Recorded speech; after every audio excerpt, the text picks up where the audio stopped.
جنگ دریائے چناب کے کنارے آباد وسطی پنجاب کا شہر ہے جس کی آبادی 3,87,417 نفوس پر مشتمل ہے۔ یہ ضلع جنگ میں شامل ہے۔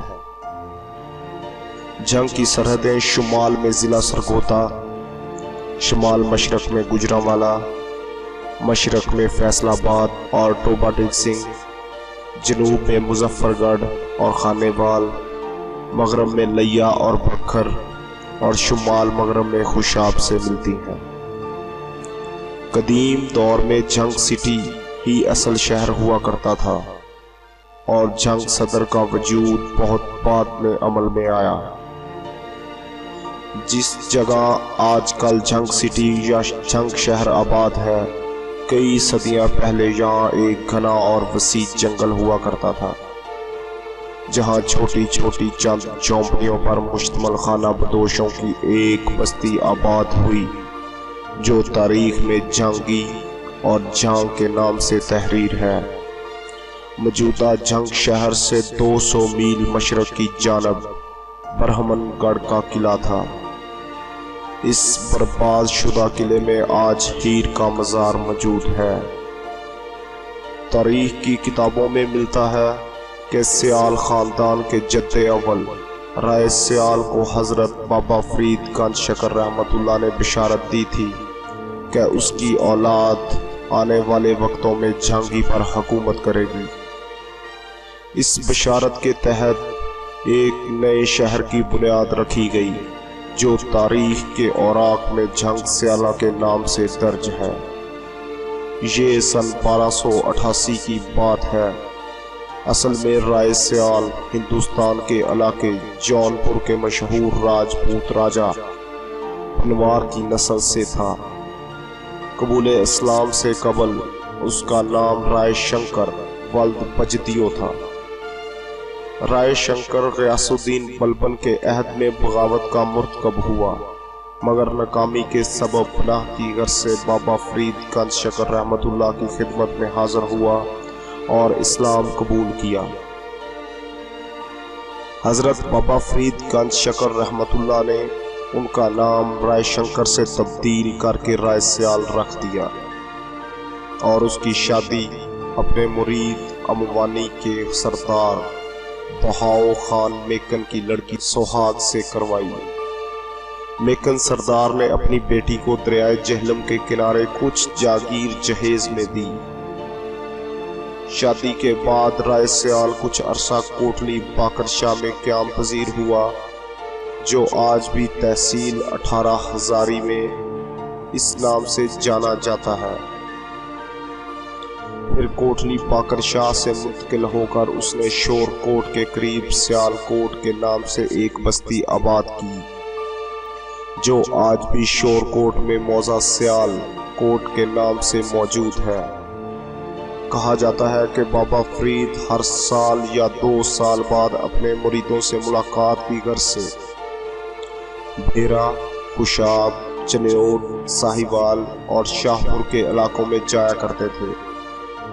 رائے سیال چونکہ آپ کا معدب مرید تھا لہٰذا آپ کو اپنے علاقے سیال کوٹ سے کوسوں دور آ کر خوش آمدید کہتا۔ ایک بار وہ آپ کی آمد کی خبر سن کر جھانگی کے جنگل میں پہنچا اور مرشد کا استقبال کیا۔ آپ اپنے مرید کو دیکھ کر خوش ہوئے اور اسے بشارت دے دی کہ رائے سیال تمہاری اولاد اس علاقے کی حکمران ہوگی، اس علاقے کو تم آباد کرو۔ اس بشارت کے بعد رائے سیال نے جھانگی کے جنگل میں سکونت اختیار کر لی اور ایک نیا شہر بسایا۔ اس شہر کا نام جنگ سیالہ رکھا جو آج جنگ سٹی یا جنگ شہر کے نام سے جانا جاتا ہے۔ رائے سیال کے 3 بیٹے پیدا ہوئے جن کا نام اس نے بھرمی، کوہلی اور ماہنی رکھا۔ تاریخ دان کہتے ہیں کہ جس قدر اراضی رائے سیال کو اس کے سسرال سے ملی تھی وہ اس کی اولاد کے لیے ناکافی تھی، لہٰذا اس نے اموانی سردار سے اجازت لی کہ اس کی اولاد جس علاقے کو زرعی طور پر آباد کرے وہ رقبہ ان کو دے دیا جائے۔ اس رعایت سے فائدہ اٹھاتے ہوئے رائے سیال کی اولاد نے تھل کی جانب کئی نئی بستیاں آباد کی، جن میں سے آج بھی تھل کے علاقہ میں ٹبا بھرمی، کوٹ ماہنی، قلعہ کوہلی کے نام سے بستیاں موجود ہیں۔ ان علاقوں میں رائے سیال کی اولاد نے بڑی ترقی پائی اور زراعت پر تقریباً انہی کی حکمرانی رہی۔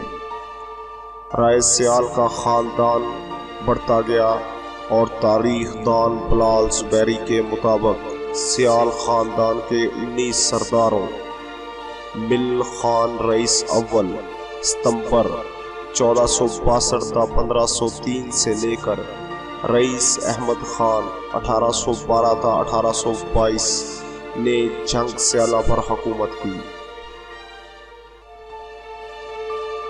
جنگ کا تقریباً تمام علاقہ میدانی ہے، ماں سوائے شمال کے، جہاں ربوہ کے قریب دریائے چناب کے کنارے کیرانہ پہاڑیوں کا سلسلہ ہے جو اراولی سلسلوں سے تعلق رکھتی ہے۔ مغرب میں تھل کا صحرائی علاقہ جو دریائے جہلم کے کنارے سے شروع ہوتا ہوا خوشاب اور بھکر کے اضلاع تک جاتا ہے۔ گجرانوالہ کے قریب پبا والا سے بنجر زمین شروع ہوتی ہے، جہاں سے زمین کی سطح 10 فٹ بلند ہوتی ہے اور آگے بڑھتی ہوئی 30 فٹ تک پہنچ جاتی ہے۔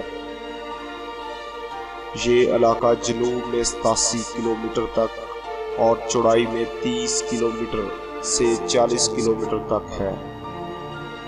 اس علاقے میں ماضی میں جنگلات تھے اور یہ علاقہ کسی بھی قسم کی کاشت کے لیے موزوں نہیں تھا۔ انگریزی دور حکومت میں یہاں نہری نظام بنایا گیا اور 975 ایکڑ اراضی پر لائل پور کی بنیاد رکھی گئی، جو آج ٹیکسٹائل کے شعبہ میں پاکستان کا سب سے بڑا صنعتی شہر ہے۔ اس کے علاوہ دریائے چناب اور دریائے جہلم کے درمیان واقع کیرانہ کا علاقہ جو گھوڑی والا تک پھیلا ہوا ہے بھی ضلع جھنگ میں شامل ہے۔